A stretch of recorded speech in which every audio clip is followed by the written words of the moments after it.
Today I want to talk to the NT spouses out there, especially the NT wives, and I know that your husband on the autism spectrum is not providing you with the emotional reciprocity to the degree that you want, but bear in mind he has a developmental disorder. That means developmentally his social and emotional brain is somewhat stunted relative to his logical brain. So that area is immature, we will say, and I have a lot of NT wives that say, yeah, maturity level, he's probably more like a 14-year-old. And I don't mean that in some kind of sarcastic way. He is low in social and emotional intelligence, which means he's low in social and emotional needs. He doesn't have a lot of desire to be social and outgoing and to engage in a bunch of chit chat and hang out with people. And he's not really in touch with his feelings or other people's feelings. So he may even view emotions as getting in the way of completing tasks. So he is just not in this ballpark of needing a lot of social and emotional attention. You, on the other end, are no doubt high in social intelligence, high in emotional intelligence, and quite honestly, as much as I hate to say this because it sounds so negative at some level, he's down here, and he is never, ever going to match you. Now, I'm not saying he's off the chart. He's still in the ballpark, and he can still provide some emotional reciprocity. And I have support groups and therapy groups that can help him work on that. But as much as it pains me to say this, don't ever expect him to come up to your level of social and emotional intelligence and therefore providing you with the degree of emotional reciprocity that you want. I've run into this myself. In fact, my mother told me several times as a child that she thought my dad preferred to be at work more than he preferred to be at home. So I know this is a painful realization that so he's never ever going to provide me with the intimacy, the empathy and stuff that I want. Most likely not. That's not to say he can't come up a little bit. And that's not to say that maybe you can reduce your expectations a little bit. And I know that's a difficult thing to hear too. And some of you NT wives are saying right now, hell, I've already done that. I've already lowered my expectations a long time ago. But the moral to this story is you cannot fix his deficits. It's a hardwired deal that's unfixable. And you've wasted a lot of time and energy trying to fix the deficit. And it was not only a waste of time and energy, it made a bad problem worse because it downloaded in his mind as you were being critical, you were being over-controlling, and it raised his anxiety, which made him even less inclined to want to engage with you. Okay, so we can't fix the deficit there. But the good news is he has a lot more strengths than he does deficits. And so the moral to this video here is you and he both need to find his areas of strength. I'm sure you already know many of them. I'm sure he does. And you want to capitalize on those strengths. You want to focus on that. Spend your time and energy, both of you, on his strengths. Capitalize on those. Don't waste another second wasting time on fixing the deficit. That just ends in a disaster, as you know. So what are some of his strengths? That's not a rhetorical question. I'm asking you what are some of his strengths. In the comment section below, I want to hear from the NTs, and I want you to begin thinking about what are some of the strengths that he already has that we can build on and use those to enhance the relationship, establish communication, help him to more closely approximate you on the social and emotional scale. Okay? So now we want to look at why people on the autism spectrum tend to prefer their special activity to spend time and energy with that as opposed to spending time and energy with their special person, which in this case would be their neurotypical spouse. So if I have autism spectrum disorder, by default, I have this thing called mind blindness.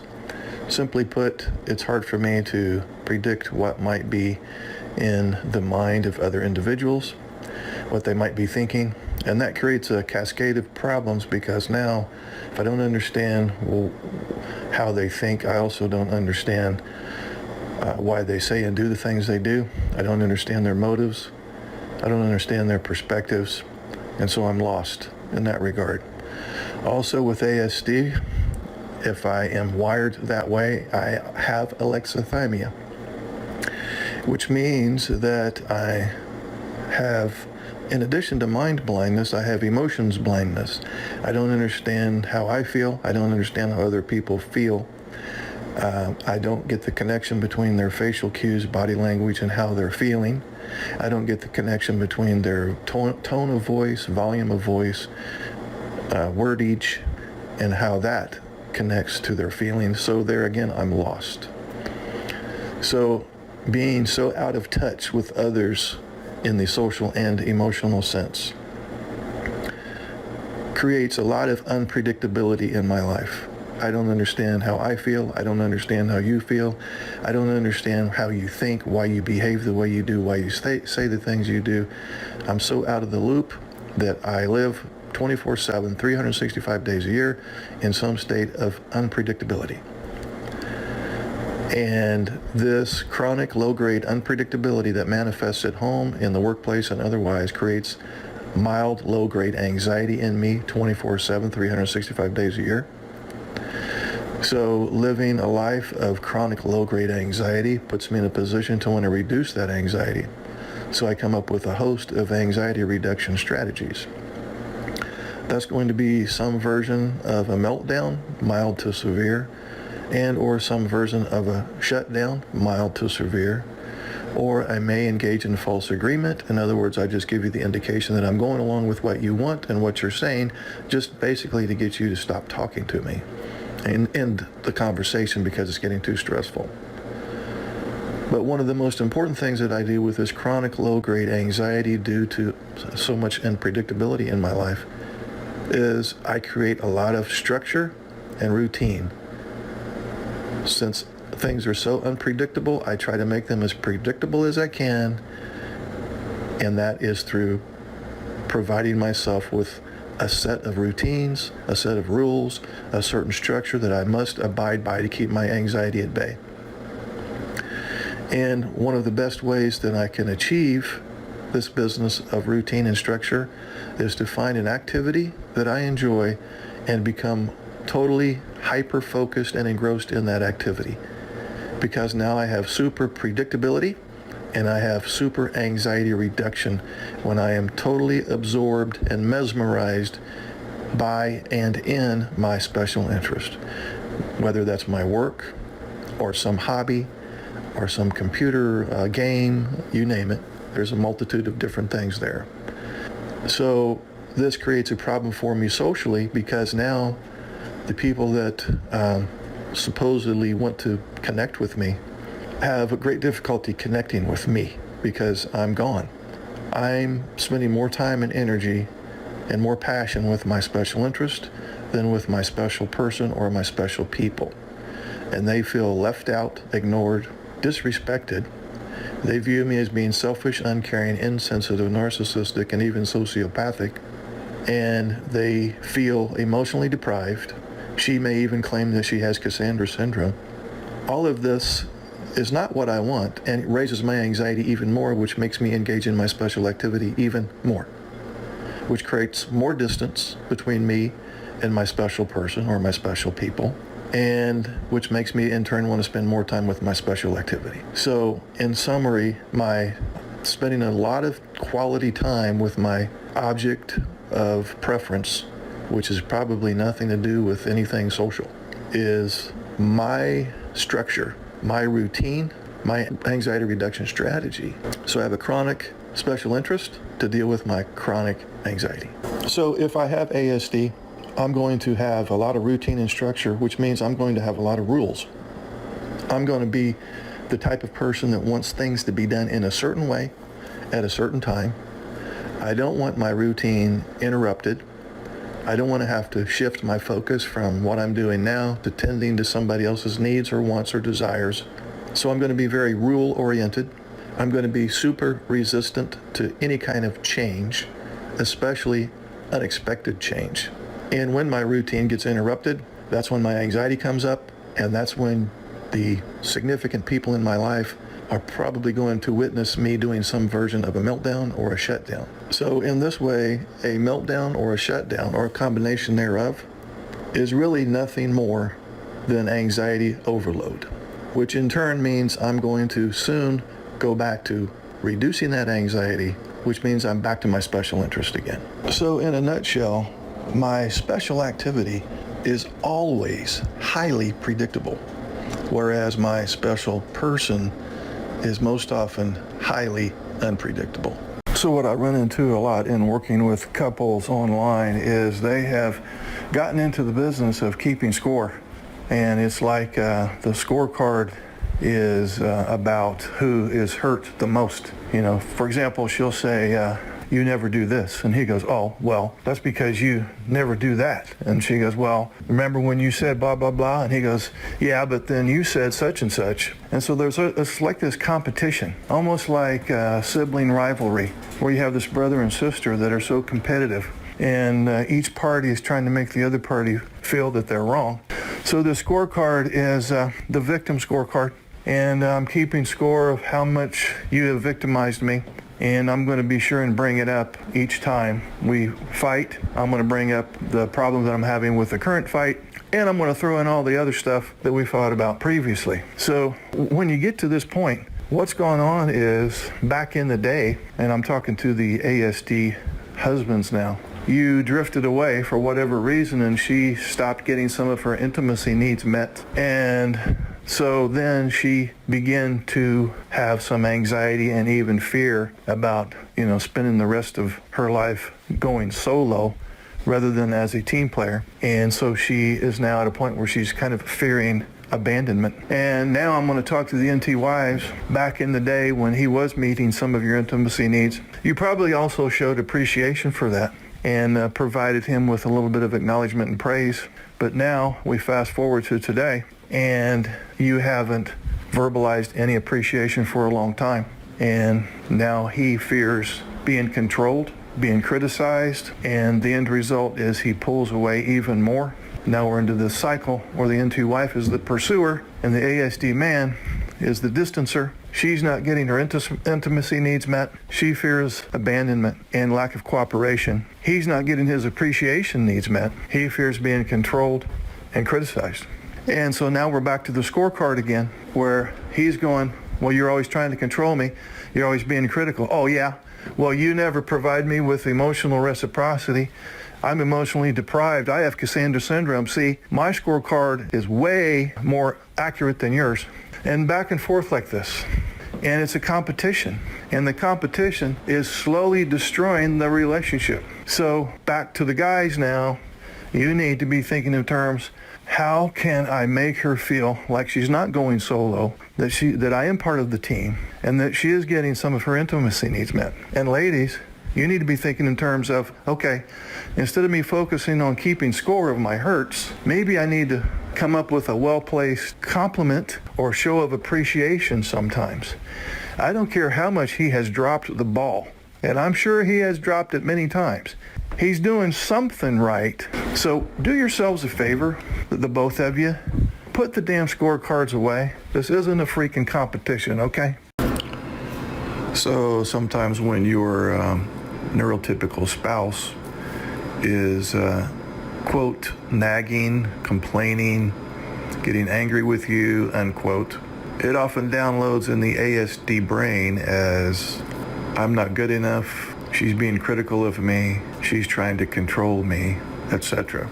So in other words, you, we'll use the example of the husband with autism spectrum disorder, are taking her comments very personally. You're taking her behavior as a personal affront. But what's really going on there, at some level, has very little to do with you specifically or with you alone. It's about the situation. It's the circumstance that is troubling to your NT wife. Her goal is not to control you, to change you, to fix you, to put you down and make you feel like shit. Her goal is to change the circumstances. In other words, the two of you were on the same team initially. Over time, you drifted apart. She's trying to get you back on the team. So even though it's understandable why her complaints would download as criticism to you, it's not. Her motivation is not to belittle you or to make you feel like a child. She's not trying to change you, she's trying to change the situation. So the next time your NT wife complains nags, registers concerns, goes on a long monologue about how she is hurt, instead of taking that as a personal attack against you, take that as her strong desire to change the situation. It's not about you solely. It's about a predicament that she is in that leaves her feeling abandoned. So I have an exercise for both the NT spouse and the ASD spouse. And this assignment, and it would be good if you could journal or write a paragraph or two about this, would be to look at what's going on underneath the arguments. So we argue with one another because we are angry with what's going on. We feel that there's some unfairness, that some things are just not right. We want to fix it. And so we get angry. Both the NT and the ASD individual get angry. So that's what's underneath the argument is anger. But what's underneath the anger is fear. And that's what I would like for you to look at and journal. So the question then becomes, when you argue with your spouse, what is the fear that's motivating that argument? Is it fear of not getting your needs met? Fear of loss? Fear of being chastised, ridiculed, criticized, put down, disrespected, and so on? So we don't argue for no good reason. You spend a lot of time and energy arguing.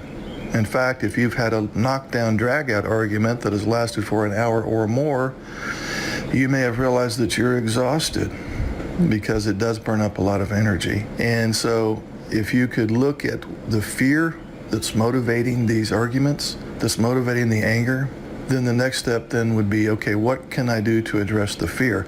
Because my arguing isn't addressing my fear one bit. It's actually increasing my anger because we never get anything resolved, which in turn is increasing my fear, which means the next time we argue about the same damn thing, it's even going to be more intense than the previous time. So that's the assignment, guys and ladies.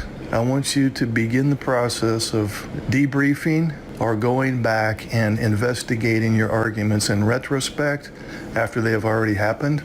You wouldn't necessarily have to do this as a couple. It would be probably better to do it individually. And go back and replay that argument that happened earlier today or yesterday or last week and do a little investigation. Examine, why was I so invested in defending myself or arguing or pouring out all of these angry words that I threw at the other person? What was the fear motivating that?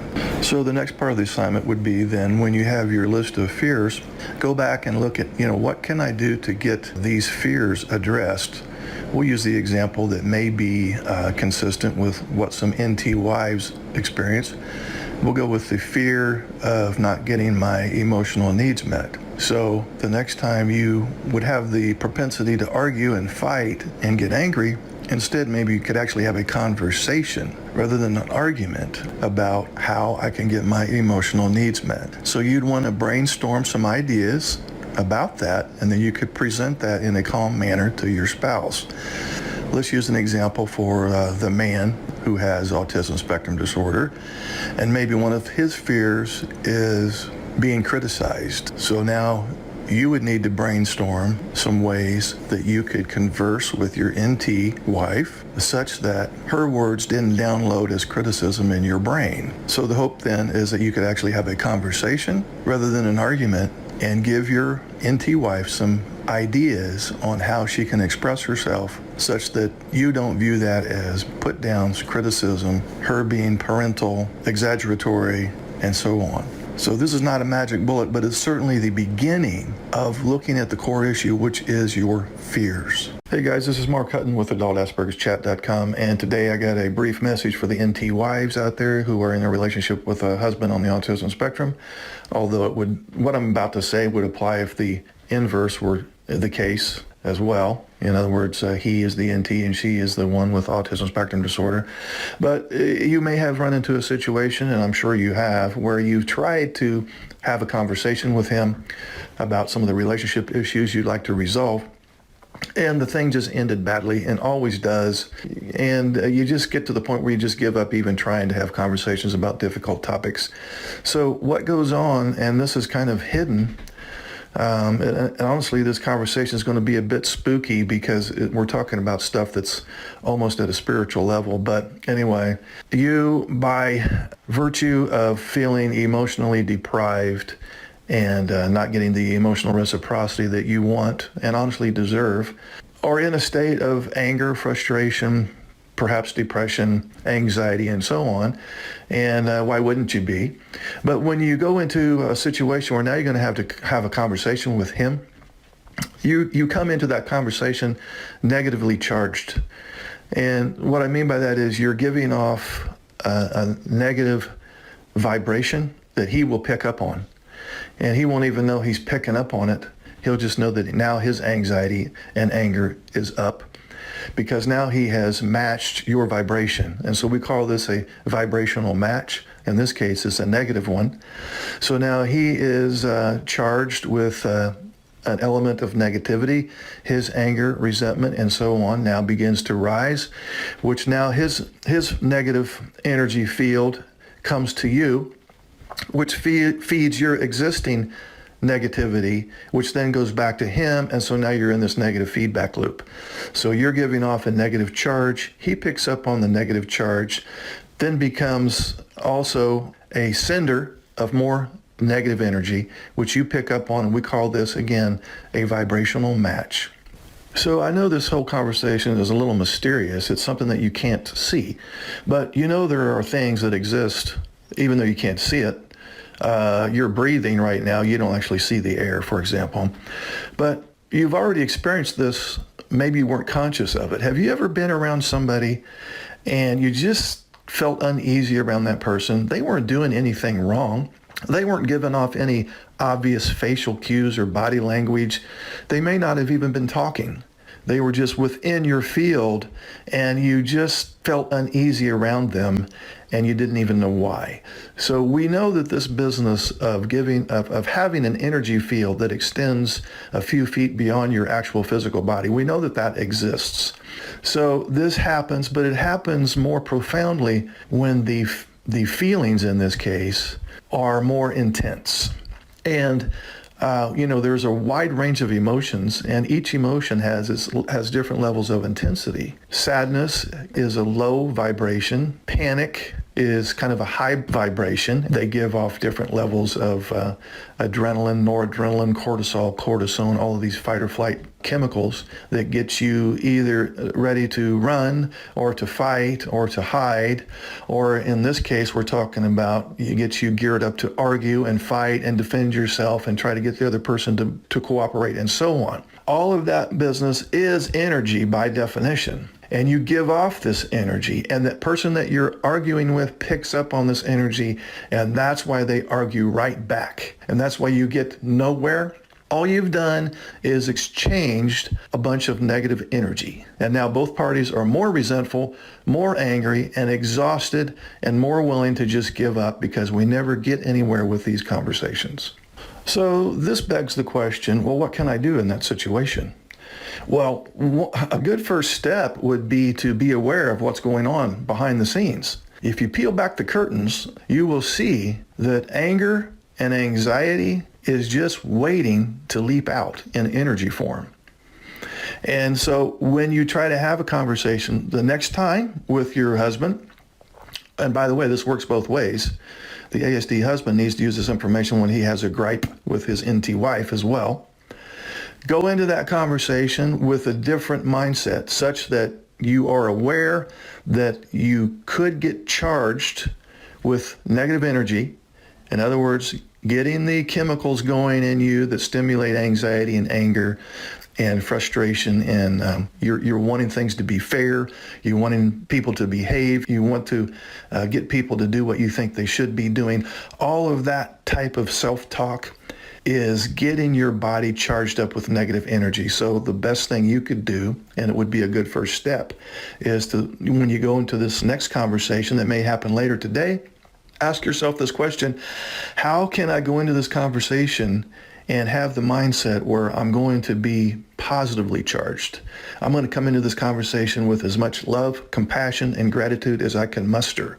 I'm going to visualize how this person was back in the day when I actually enjoyed him and actually loved him and actually loved to be around him.